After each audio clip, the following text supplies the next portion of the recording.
கருஞ்சீரகம் இதை வந்துட்டு நல்லா வறுத்துட்டு பவுடர் பண்ணி வச்சுட்டு ஹனியில் மிக்ஸ் பண்ணிட்டு சாப்பிட்டு தூங்க போகும்போது பெட் டைமில் ஒரு பிஞ்ச் அளவுக்கு 1 to 2 grams டெய்லி எடுக்கலாம்னு சொல்லியிருக்காரு. எப்போ ஸ்டாப் பண்ணணும், எனக்கு போதுன்றது எப்போ தெரியும், என் உடம்புல கம்ப்ளீட்டாக இது எல்லாமே சரி பண்ணிச்சு அப்படின்னா, இந்த கை கால் லைட்டாக ஒரு எரிச்சல் சென்சேஷன் வருதுன்னா ஓகே எனக்கு போதுமான அளவுக்கு டோசேஜ் வந்துருச்சு.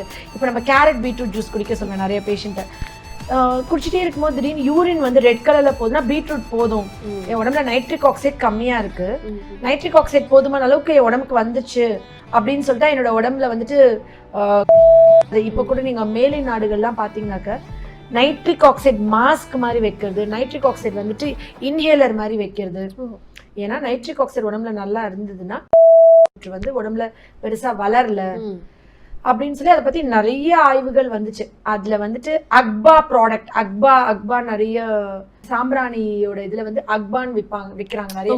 லிவ் 52 பாக்குறோம்ல, கீழாநெல்லி விற்கிற மாதிரி எப்படி போஸ்வெல்லியாக்கு அக்பா விற்கிறாங்களோ அந்த மாதிரி இந்த கருஞ்சீரகத்துக்கு அவ்வளோ ஒரு பெருசா மார்க்கெட்ல தெரியுமா, காமன் பீப்புளுக்கு இது போய் ரீச் ஆச்சா அப்படின்னா கண்டிப்பா வந்துட்டு நம்மளோட முஸ்லீம் சகோதரர்களுக்கு இது தெரிஞ்சிருக்கும். குரான்ல அவங்க படிச்சதுனால எல்லாருக்குமே இது ரொம்ப தெரியும். அதனால ஆனா நம்மளுக்கு காமன் பீப்புள்ஸ்க்கு பாத்தீங்கன்னா அவ்வளவா நம்மளுக்கு தெரியாது இல்லையா. ஸோ இந்த விஷயத்தை இன்னைக்கு எடுத்துக்குவோம், நம்ம அதை பத்தி டிஸ்கஸ் பண்ணுவோம் அப்படின்னு சொல்லி நான் எடுத்து இதை பத்தி படிக்க ஹோமியோபதியில நைஜெல்லா சட்டைவான்னு இது ஒரு மருந்தா யூஸ் பண்றோம். எல்லா கேன்சர் பேஷண்ட்ஸ்க்கும் நான் கொடுப்பேன். அப்படியே அந்த கட்டிகள்லாம் சுருங்கிடும். அவ்வளோ அழகாக கேன்சரை ப்ரிவென்ட் பண்ணுது, அவ்வளோ அழகாக அவங்களோட லைஃப் ஸ்பேனை ப்ரொலாங் பண்ணுது.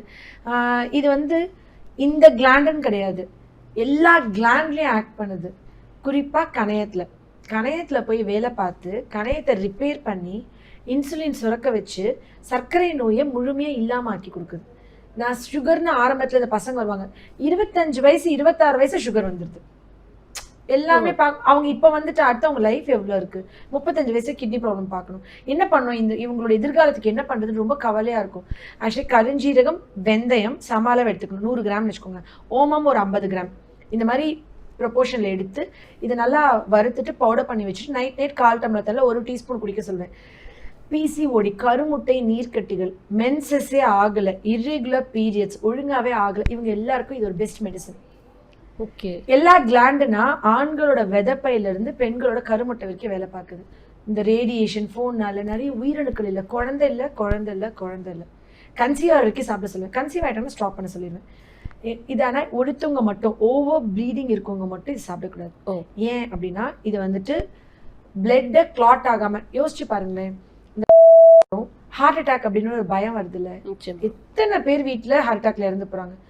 ஹார்ட் அட்டாக் வரக்கூடாது, எங்கேயுமே பிளட் கிளாட் ஆகக்கூடாது, ஒரே மருந்து கருஞ்சீரகம் ரெகுலராக எடுத்தவங்களுக்கு ஹார்ட் அட்டாக் வர வாய்ப்பே இல்லை. ஏன்னா இதில் தைமோக்வைன் ஒன்று இருக்குது. தைமோக்வைன் பிளட் கிளாட் ஆகாமல் ப்ரிவென்ட் பண்ண, இருதய ரத்த குழாய்களை கிளாட் ஆகாமல் அடைக்காமல் இருக்கிறதுக்கு பயங்கரமாக ஹெல்ப் பண்ணுது.